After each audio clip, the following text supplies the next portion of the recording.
Hey guys, happy Wednesday. It is time for another episode of Day in the Life of Vintage Classic Specialist. So let's start off with this guy. If you saw the thumbnail, you know what I'm about to say. This puppy is sitting on its new shoes, and man, we are extremely happy with how this thing is shaping up here. So again, for those of you that might be new here, these are 16-inch 356. They're replicas, but they're really nice replicas. I think we got these from Sierra Madre collection, I think. Excuse me. But anyway, yeah, super nice. And again, they're 16 inches by 3 1/4, so big and skinny. And then the brakes, again, if you're new here, these are genuine 356B brakes. And of course, we had them polished up and so on and so forth. And the tires are period correct Michelin's that are the correct size for this bus, what it would have come with. But they've got, you know, somewhat for back in the day of a sporty tread pattern on them. So kind of like a rally. So you might have, maybe you would have seen some tires kind of like this on a 356 back in the day. But anyway, there it is. So yeah, pretty much a big day for this bus as far as like sitting on its feet. This thing's been sitting up on jack stands for a really long time. So the fact that it's on its own suspension and wheels and tires now, kind of a big deal. So we're pretty excited to reach that milestone with it. Yeah, it's got brakes already. We bled the brakes for this car a long time ago. And the wiring, I think, is done. It's pretty much now the major thing is going to be the motor. So let's talk about the motor for a minute then on the topic. So we started making the linkage that's going to go from the left carburetor to the right that actuates the choke. So again, these are SU carburetors. This dual carb setup is from Monaro Motors in Australia. They made this kit back in the day, very period appropriate for this bus, which is a 54. And yeah, it was missing some pieces and stuff like that. Primarily, the thing it was missing, though, is the crossbar that links the two together. So the choke cable itself is going to pull on this one, and we've got it kind of wired up because we were doing some mock-up on it. But basically, this lever here will get pulled, which in turn will make this part of the lever push, and then via a rod connecting the two, that'll push this side. And so that's how the choke on both carburetors is synchronized. You pull on the one and it pushes on the other. And so that's the choke. And so, well, here, let me just go ahead and show you. I bought I don't remember the diameter of this. I think this is like 8 millimeters in diameter. Brass rod from McMaster Car. And so Rafa pretty much already mocked up a thinner rod with the shape, because it's going to have to make a slight jog to go around the pulley and the belt. And so he mocked that up with a thinner piece of metal. And then this one, I wanted to use a nice thick one because, believe it or not, and we might put lighter springs in these, but as they are now, this takes some good force actually to do these chokes. And so we wanted to use a rod that was kind of stiff. So but as you can probably see, these are not going to thread into these clevis joints. So my plan is to take these home and throw them up on my lathe, and I'll turn down the ends to about where these marks are to 5 millimeters, and then I'll either run a die over them or single point them on my lathe and put threads on. So these will screw in to these clevis joints on each side, and then again we'll put the jog in it, and so that'll be what connects left and right. And the brass is cool because pretty much everything on this carburetor setup, the manifolds and the crossbar that attaches to or that's basically the linkage, all this stuff is brass on these things, brass or copper, and then we got a bunch of copper lines all over the place. So kind of made sense to stick with that theme for this rod, so you can kind of get an idea what it's going to look like. Definitely looks like it's made to go with this setup.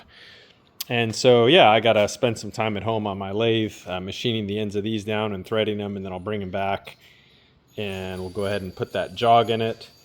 And that'll pretty much be it then for the carburetors, except we still got to figure out the routing of the actual choke cable. So there'll be a choke lever in the front of the car, just like there is always, and it'll run, and then we're going to have to run that cable out of the fan shroud, which is how it always goes, but then somehow like route it over here and have it held pretty rigidly where the housing of it will end, and then there'll be a section of exposed cable that will of course attach on here, and again that's what'll pull this. So still got some stuff to figure out as far as like how that's going to route and mount and stuff to actually pull on here, but we're getting there. We're getting there, guys. It's a very complicated setup that we're doing here, but in the end it's going to look amazing, and I think it's going to run every bit as amazing as it looks.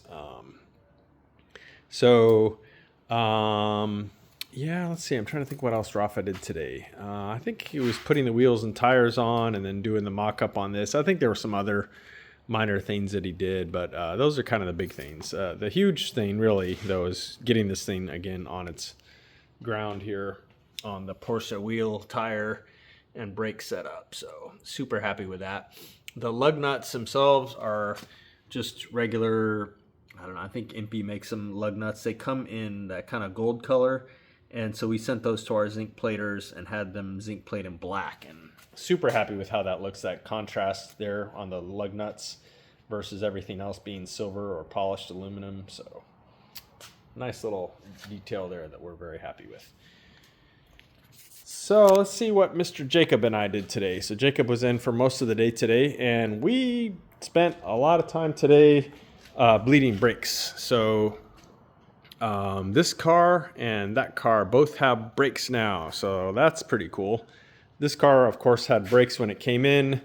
However, we changed almost everything brake-wise in this car except the rear calipers. So this car got a new 25 millimeter master cylinder, so big old honking master cylinder. And then, excuse me, when the car came in, it had front drum brakes despite having back disc brakes, so kind of an odd setup, but you know. But the thing is, the car was pretty low in front, and it was low by the beam only, and so it rode terrible because it was pretty low and the arms were at a terrible angle. And so I suggested, and the owners agree, that we put a drop spindle disc brake kit on it, so now it's got disc brakes all the way around, and then lower the car the proper way, which of course is to primarily do it with drop spindles, and then we can kind of fine tune the ride height from there with the beam. But again, the car had no suspension before. It doesn't have any shocks in it now, so it's bouncy, but yeah, you can see this car is going to be pretty plush now. And before, you could push on it and it hardly budged at all. I think just because the way the arms, the angle the arms were at and stuff, it didn't have anything left. So should ride really nice now. But anyway, yeah, this one bled real easy. No issues there. And then likewise, this one, the only thing is we started bleeding them and we just weren't really getting much of a pedal. And I checked, and I guess when I had put the wheels on this bus, I had adjusted the rear drums, but not the front. So the front brake cylinders were like traveling a lot, and there's two cylinders on each front wheel, so it's kind of compounded. So pretty much as soon as then I went back and adjusted the front brake adjusters, then boom, we got a good pedal and some pressure. And then we went around all the brakes another time. So probably like 3 times around the whole bus to get it bled. So that's not too out of the normal. Sometimes we go around I think this one, we pretty much went around the whole car twice.